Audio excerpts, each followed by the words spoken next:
melanjuti terkait LMS. Pertemuan sebelumnya kan ibu-ibu sudah berhasil masuk LMS ya, dengan akun masing-masing, menggunakan NIM dan password yang sudah dibuat. Ya.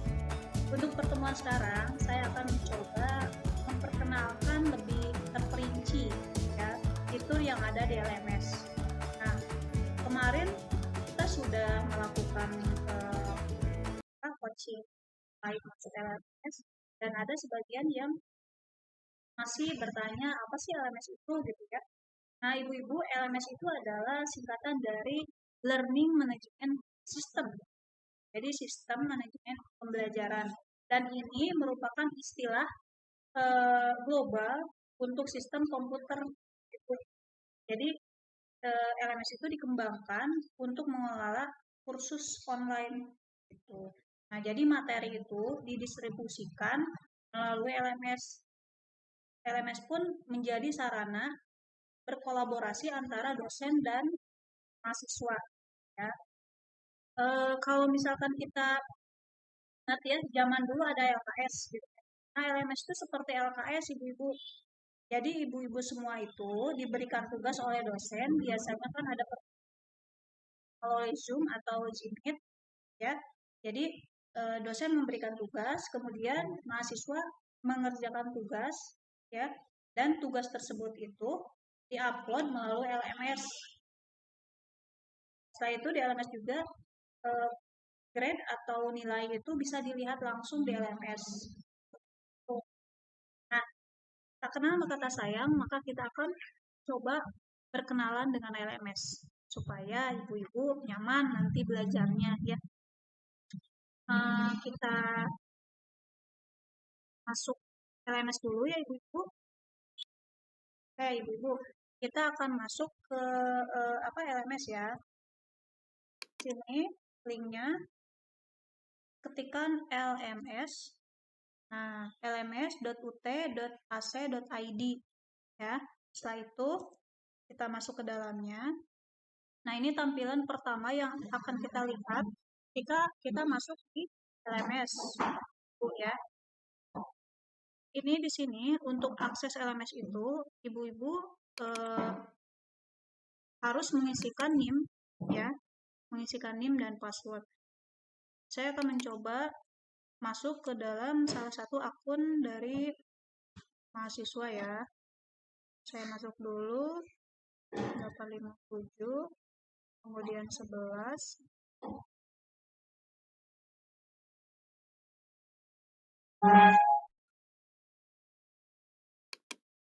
Passwordnya, ibu-ibu silakan masuk dengan akun masing-masing. Dengan akun masing-masing gitu. Nah, ketika ibu sudah memasukkan NIM ibu, kemudian passwordnya, klik masuk. Nah, ini tampilan pertama ya ibu-ibu ya. Ini tampilan pertama yang kita lihat di LMS gitu. Sini ya ada fiturnya, ada dashboard, kemudian ada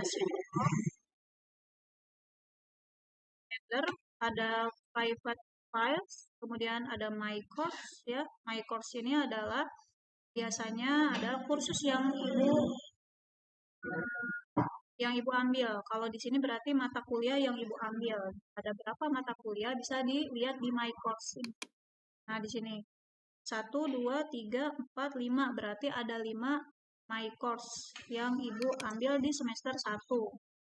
Dan di sini ya, ini adalah menu seperti yang ada di sebelah kiri ya.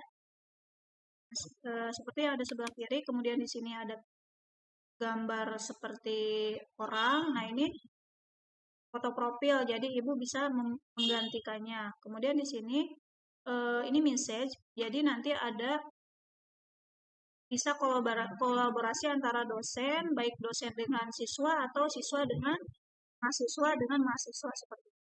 Ini notif pemberitahuan ya, pemberitaan seperti biasa yang ada di media sosial lainnya. Kemudian di sini ada tanda seperti bola dunia ya. Nah, ini kan tampilannya ini dengan menggunakan bahasa Inggris. Nah, kalau misalkan ibu-ibu mau memakai bahasa Indonesia bisa klik yang ini ya. Kemudian pilih ini, di sini ada English, ada Indonesia. Klik Indonesia. Nanti akan berubah bahasanya menjadi bahasa Indonesia. Nah, seperti ini ya. Nah, kemudian kalau kita scroll ke bawah, ibu-ibu, kita scroll ke bawah. Nah, di bawah ini adalah mata kuliah yang ibu ambil di semester 1 ini ya. Di sini adalah metode mana? Nah, yang pertama itu metode pengembangan moral dan nilai-nilai agama. Kemudian yang kedua, metode pengembangan sosial emosional. Ketiga, metode pengembangan kognitif. Keempat, metode pengembangan seni, ya. Kemudian yang kelima adalah psikolog perkembangan anak. Jadi ada 5 mata kuliah yang harus ibu tempuh, ya, selama semester 1 ini. Nah, gitu. Nah, bagaimana sih cara kita untuk mengupload di tugas yang sudah diberikan oleh dosen? Nah, misalkan kita ada di mata kuliah metode pengajaran, metode pengembangan moral dan nilai agama, misalkan ya. Kita klik ini ya. Jadi ibu klik sesuai dengan mata kuliah yang ibu yang ada tugasnya gitu. Misalkan tugasnya ada di moral dan nilai agama, berarti ibu kliknya di sini. Tapi kalau misalkan tugasnya ada di metode pengembangan seni, berarti ibu kliknya di sini, ya. Misalkan contohnya ya, boleh misalkan kita, oh ada tugas nih, upload tugas membuat PowerPoint misalkan. Nah, kita masuk ke mata kuliah yang memberikan tugas. Nah, misalkan dosen psikolog perkembangan anak misalkan. Ibu klik ya. Nah, ini tampilannya ya ibu-ibu.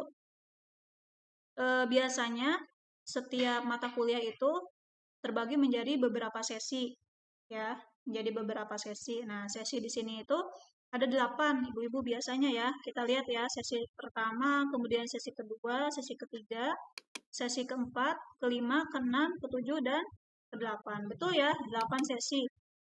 Kemudian ibu-ibu, nah ini sesi pertama itu ya, diskusi.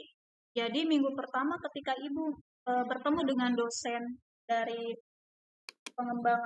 perkembangan anak ya, psikologi perkembangan anak itu berupa diskusi saja gitu. Tidak ada tugas di situ ya. Kemudian di sesi kedua tetap diskusi ya. Diskusi, kemudian di sesi ketiga baru ada tugas ya. Jadi setiap mata kuliah itu tugasnya ada di sesi ketiga ya, yang pertama. Kemudian ada sesi 4, ini penyampaian materi, diskusi, kemudian sesi kelima. Nah, sesi kelima itu ada tugas ibu-ibu. Tugas kedua ya. Kemudian sesi ke-6 diskusi lagi. Sesi ke-7 ada tugas lagi, sesi ke-8 diskusi lagi. Jadi per mata kuliah ya, ibu-ibu, per mata kuliah ada 8 sesi ya, dan ada 3 tugas yang harus ibu kerjakan masing-masing mata kuliah ya. Tugasnya ada di sesi pertama itu sesi 3, kemudian sesi 5, kemudian sesi 7 gitu. Nah, yang jadi pertanyaan bagaimana cara mengupload hasil kerja kita, misalkan tugas yang kita kerjakan, bagaimana cara menguploadnya ya. Biasanya tugas-tugas dari dosen itu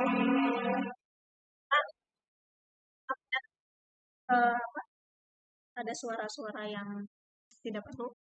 Oke, ibu-ibu, bagaimana sih cara menguploadnya? Kita ini dulu ya. Ketika dosen menugaskan sebuah tugas kepada kita, kita cerna dulu dosen itu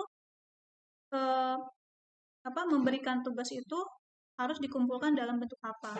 Misalkan ada yang dalam bentuk PowerPoint, ada juga dalam bentuk PDF, atau dalam Word, atau dalam apapun ya, tergantung dosen ya. Oke ibu-ibu, ketika ibu mendapatkan tugas dari mata kuliah, misalkan metode pengembangan seni,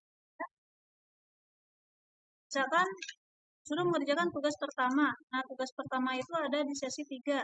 Nah, Ibu scroll saja ke bawah. Ya. Sini ada tugas 1 nih, tugas 1 ya. Ibu silakan klik tugas 1 ini ya. Setelah Ibu klik tugas 1, kita scroll ke bawah ya. Di sini ada tulisan add submission. Nah, di sini ya. You have not made a submission yet. Jadi di sini Ibu belum mengumpulkan tugas atau belum mengupload tugas satupun seperti itu. Nah, nanti kalau Ibu mau uploadkan atau untuk mengumpulkan, Ibu klik yang ini ya. Klik yang ini. Kita tunggu ya. Nah, tampilannya akan seperti ini, Ibu. Sini ada tugas 1, file submission. Kemudian di sini aturannya, Ibu-ibu lihat maksimum file size 5 MB ya, terus maksimum number of files 3. Jadi file yang Ibu uploadkan itu tidak boleh melebihi MB ya, dan 3 file. Ini maksimum number of files 3, berarti ada 3 file maksimalnya yaitu. Nah, setelah itu ya, Ibu cari file yang akan Ibu uploadkan ya. Nah, misalkan filenya ada di dokumen, misalkan kalau Ibu tadi taruh di dokumen, kemudian namanya apa nih, misalkan namanya ini nih, one month 30 juice misalkan ya, dalam bentuk Excel misalkan. Kemudian Ibu silakan ya, sini kan tampilan LMS itu you can drag and drop file here to add them. Jadi Ibu-ibu silakan mendrag saja ya filenya seperti ini. File yang masukkan, Ibu klik sebelah kiri ya, biasanya klik, kemudian Ibu seret. Nah, diseret, masukkan ke LMS yang tadi. Tadi saya bukanya di Chrome, jadi saya masukkan ke sini. Nah, dia otomatis masuk, Ibu-ibu. Nah, drop file here. Jadi taruh di sini nih, Ibu. Taruh di tanda panah ke bawah ini, ditaruh, dilepas saja. Tangan kita lepas, kemudian dia akan otomatis masuk. Seperti ini. Ya. Nah, ketika Ibu lihat nih, ternyata yang Ibu upload ini filenya salah nih. Ya. Wah, saya salah memasukkan misalkan ya. Ibu jangan klik save change, tapi cancel ya Ibu-ibu. Cancel, di cancel saja. Ibu cancel dulu, kita klik cancel.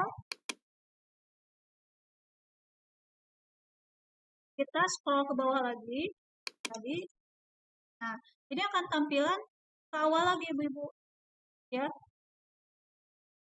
Ibu klik lagi yang ini karena tugas yang Ibu upload kan belum selesai ya, belum berhasil. Ibu ulang lagi, kemudian Ibu pilih file lagi.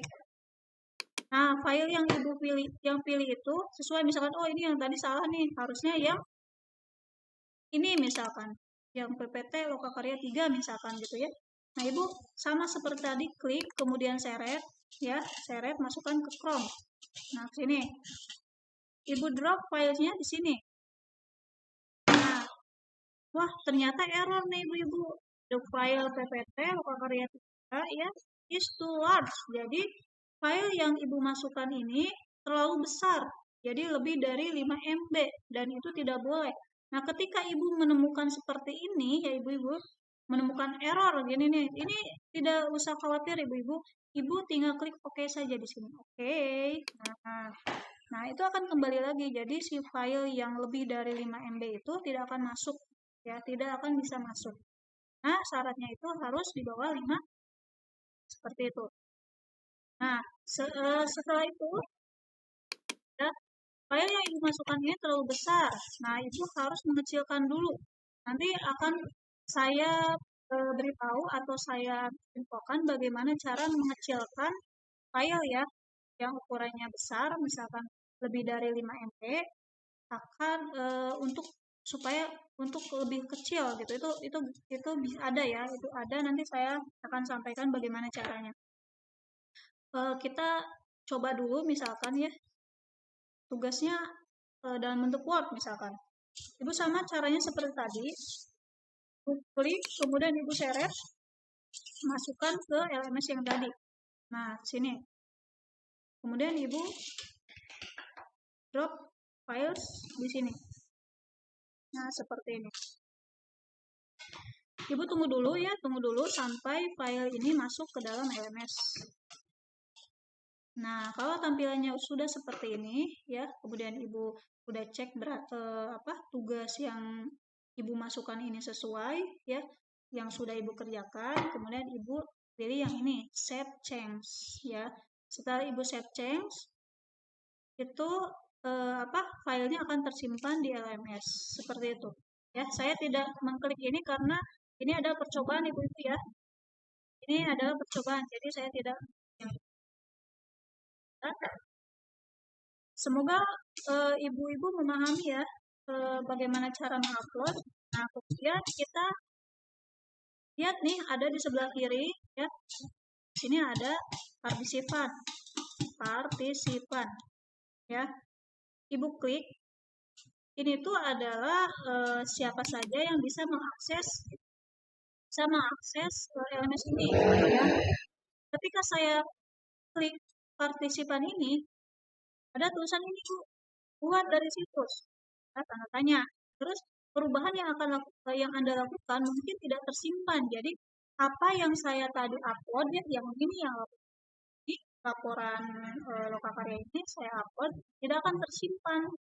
Tanya ya. Kalau misalkan Ibu tidak mau menyimpan filenya di dalam LMS, ya tidak apa-apa, Ibu keluar saja. Tetapi kalau misalkan Ibu mau menyimpan atau mengupload tugas ini, Ibu klik yang batal ya. Karena saya tidak menyimpan, saya akan klik yang keluar. Nah, seperti ini Ibu. Nah, ketika saya mengklik partisipan, ya, akan tampil seperti ini. Nah, begini ya. Jadi di sini itu ada berapa orang sih yang bisa mengakses LMS ini? Ada 22 partisipan. Ada 22 orang. Siapa saja sih? Ibu-ibu bisa melihat. Kalau ke bawah, di sini ada Ibu Ivina, ya. Ibu Ivina di sini sebagai apa? Sebagai teacher. Berarti dia adalah dosennya ya. Kemudian ada Ibu Desi, kemudian Ibu Naya, Ibu Ati, Ibu Dede dan lainnya itu student. Jadi itu adalah mahasiswa. Jadi di sini ada 22 orang terdiri dari 1 dosen dan 21 mahasiswa seperti itu. Nah, ini ya Ibu-ibu. Kemudian kalau misalkan Ibu-ibu mau melihat web ya. Kita klik web. Nah, di sini. Nah, Ibu seperti lihat nilai ya. Nilai Ibu tuh di tugas pertama tuh berapa? Ini akan terlihat ya. Akan terlihat. Kemudian tugas 2 berapa, tugas 3 berapa dan totalnya berapa. Itu nilai yang akan diberikan oleh dosen tersebut. Ya, nilainya akan terlihat. Jadi Ibu bisa mengeceknya sendiri. Ketika Ibu sudah mengupload video atau mengupload PPT atau mengupload apapun tugas yang ditugaskan oleh dosen itu akan dinilai oleh dosen dan kita bisa melihatnya di sini di grade ya, grade ya. Per mata kuliah kan ada 3 tugas tuh, jadi ada 3 nilai yang akan Ibu terima ya setiap mata kuliah. Di sini adalah mata kuliah metode pengembangan seni. Nah, berarti tadi dosen Ibu Ivina ya, Ibu Ivina itu akan memberikan nilai itu sebanyak 3 nilai di sini. Tugas 1, tugas 2, dan 3. Seperti itu. Baik Ibu-ibu, semoga sharing dari saya terkait LMS membuat Ibu-ibu lebih memahaminya. Dan tidak perlu khawatir, selama Ibu semua mengikuti instruksi Pokjar Bu Hati, perkuliahan insya Allah berjalan lancar. Ya. Sekarang Ibu bisa mulai mencoba mempraktikkan apa yang Ibu pelajari barusan. Dan akan ketemu dengan saya insya Allah di hari Jumat. Seperti biasa, via Zoom. Jika Ibu menemui kendala di LMS, bisa ditanyakan pada saya. See you, selamat belajar, selamat bahagia. Wassalamualaikum warahmatullahi wabarakatuh.